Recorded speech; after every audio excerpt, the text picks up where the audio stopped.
ہو سکتا ہے کہ میری موت آج ہو، اللہ اعلم، یا اگر اللہ تعالیٰ یہ کہے وبالوالدین احسانہ جیسے میں نے کہا، تو مجھے یہ دیکھنا ہے کہ اللہ تعالیٰ آپ نے مجھے آج اس وقت کیوں والدین کے بارے میں کہا. ہو سکتا ہے کوئی معاملہ آنے والا ہو جس میں میرا ٹیسٹ ہو والدین کے ساتھ، یا مجھے چیک کرنا چاہیے کہ میرا سلوک والدین کے ساتھ پچھلے ہفتے خراب تو نہیں تھا. تو یہ ریلیونٹ ہے، اللہ کی تذکیر غیر متعلق نہیں ہو سکتی. ٹھیک ہے، تو اس کو ہم نے یہاں پر سامنے پیش کیا ہے. آپ کے سب سے اوپر موجود ہے کہ یہ راست ہے، شخصی ہے، طے شدہ ہے، متعلق ہے، یعنی ڈائریکٹ ہے، پرسنل ہے، پلانڈ ہے، ریلیونٹ ہے. اور پھر بیچ میں ہم نے یہ رکھا کہ توجہ، اگر اب یہ تعلق کو جب ہم سمجھ لیں گے تو اب بیچ کا حصہ ہم کور کرتے ہیں کہ ایک تو توجہ کرنی چاہیے، سمجھنا چاہیے، فہم جو ہے اس کا حاصل کرنا چاہیے، اور تصور اور احساس کا بھرپور استعمال کرنا چاہیے، جیسا کہ میں پچھلی بار بھی اشارہ کر چکا ہوں. تو تعلق معلوم ہو گیا، تو توجہ، فہم، تصور اور احساس، یہ چاروں چیزیں کریں گے تو انشاءاللہ تدبر اور تذکر جو جس کے لیے قرآن نازل ہوا اس میں کافی مدد ملے گی. توجہ سے مراد کیا ہے؟ یعنی میری آنکھوں کی توجہ، کانوں کی، میرے جسم کی. اگر میں نماز میں ہوں تو ادھر ادھر کھجا رہا ہوں، ادھر دیکھ رہا ہوں، ایسا نہیں. آنکھ، کان، دل، دماغ، جسم پورا فوکسڈ ہو قرآن کے لیے، اور پوری آیت سمجھ میں بھی نہ آئے تو بھی پوری طرح توجہ سے سننا ہے ہم کو، تاکہ جو بھی لفظ سمجھ میں آئے اس کو پکڑ سکیں اور کوشش کر سکیں. یہ پہلی چیز. دوسری چیز فہم، سمجھنا ہے. نہ سمجھ میں آئے تو فوری اللہ تعالیٰ سے معافی مانگنا ہے کہ اللہ اتنی عمر گزر گئی اب بھی قرآن سمجھ میں نہیں آتا، اور اسی وقت عہد کرنا ہے یا کوشش کرنا ہے کہ آج سے پھر قرآن کو مسلسل سمجھنے کی کوشش کروں گا. اور تصور، یعنی جب کبھی اللہ تعالیٰ کی نشانیوں کا ذکر ہو، تاریخ کا ذکر ہو تو ان کا خوب تصور کیجئے، اور احساس سے، یعنی نعمتوں اور احسانات کا ذکر ہو تو پوری طرح احساسات سے پڑھیں ہم. جنت کا ذکر ہو تو شوق سے، امید سے، جہنم کا ذکر ہو تو خوف سے، ڈر سے. آپ نے توجہ، فہم، تصور اور احساس کو سیکھ لیا. اب قرآن کریم کو زندگی میں لانا ہے تو دعا، احتساب، پلان اور تبلیغ، اس کو یاد رکھیے. تو سب سے پہلے لیتے ہیں ہم دعا کو. دیکھیے قرآن کی ہر آیت عمل کے لیے، چاہے وہ دل کا عمل ہو یا اعضاء کا عمل ہو، ایمان و یقین کا عمل ہو یا نماز و روزے کا عمل ہو یا دعوت و نصیحت کا. تو ہر عمل کی ابتدا دعا سے ہونی چاہیے. مثلا ابھی ہم نے سنا کہ قرآن تدبر و تذکر کے لیے نازل ہوا، تو ہم کہیں اللہ مجھے تدبر و تذکر کی توفیق دے. اس کے بعد احتساب، صرف دعا کافی نہیں. جیسے میں نے اس سے پہلے بھی کہا کہ اگر آپ کا بیٹا 10ویں جماعت میں اور صبح شام دعا کر رہا ہو کہ اللہ مجھے ایگزام میں کامیاب کر، رو رو کے دعا کرتا ہے لیکن نہ اسکول کو جاتا ہے نہ کتاب کھولتا ہے، تو آپ کہیں گے یہ دعا کافی نہیں ہے، بیٹے اسکول بھی جانا ہے، کتابیں بھی پڑھنا ہے. تو ہم کو بھی دعا کرنے کے ساتھ ساتھ پلان کرنا ہے، احتساب کرنا ہے. احتساب گزرے ہوئے دن کا ہے، جو گزر گیا زمانہ، کہ کتنا کیسا کر رہا ہوں، میں کر رہا ہوں تو الحمدللہ، نہیں کر رہا ہوں تو استغفر اللہ. اور پلان بنانا ہے اگلے دن کا، اگلے ہفتے کا. اگر ہم پلان بنانے میں ناکام ہیں، if you fail to plan you plan to fail. اگر آپ پلان بنانے میں ناکام ہیں تو سمجھیے کہ ناکامی کا پلان بنا رہے ہیں. اگر کھانا کھانے کا پلان نہیں ہے تو بھوکا رہنے کا پلان ہے. اگر قرآن سمجھنے کا پلان نہیں ہے تو قرآن نہیں سمجھنے کا پلان ہے. یہ سوچ لیجئے. اور اس کے ساتھ ساتھ پلان بناتے ہوئے ایک بات یاد رکھ لیجئے کہ اجتماعی معاملات ہوں، جیسے فقہی امور ہوں یا کوئی نیا آئیڈیا آئے، تو اس معاملے میں علماء کرام سے چیک کر لیجئے. قرآن جب پڑھتے ہیں، جو کوئی اگر پلان بنا رہے ہوں تو پھر آپ کہیں گے پھر ہم عام آدمی کیا کر سکتے ہیں تدبر و پلان؟ تو ہم کہیں گے بہت سارے ایریاز ہیں، جیسے تعلق باللہ، اتباع رسول، فکر آخرت، ذکر، عبادات، اخلاق، معاملات، دعوت، تبلیغ، امر بالمعروف، نہی عن المنکر، ٹیم ورک. یہ سارے کام ہیں جو ہم انشاءاللہ دعا، احتساب، پلان، تبلیغ کے ذریعے کر سکتے ہیں. اور چوتھی بات ہے تبلیغ کرنا ہے. کیوں؟ کہ اللہ کے رسول صلی اللہ علیہ وسلم نے فرمایا بلغوا عنی ولو آیا، بلغوا پہنچا دو، بلغوا پہنچا دو، عنی مجھ سے یعنی میری طرف سے، ولو اگرچہ آیا ایک آیت معلوم ہو تو پہنچا دو. تو ہم کو تبلیغ کرنا ہے. تو تدبر و تذکر کا یہ سادہ طریقہ ہے، دعا، احتساب، پلان اور تبلیغ. انشاءاللہ ہم اس کے بارے میں جب بھی اسباق آئیں گے بات کرتے رہیں گے. اب ہم لیتے ہیں ایک چھوٹا سا بریک. السلام علیکم ورحمۃ اللہ وبرکاتہ.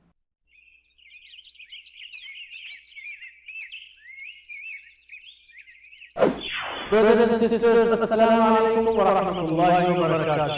Welcome to our course Understand Quran and Salah the easy way. The easy way. The easy way.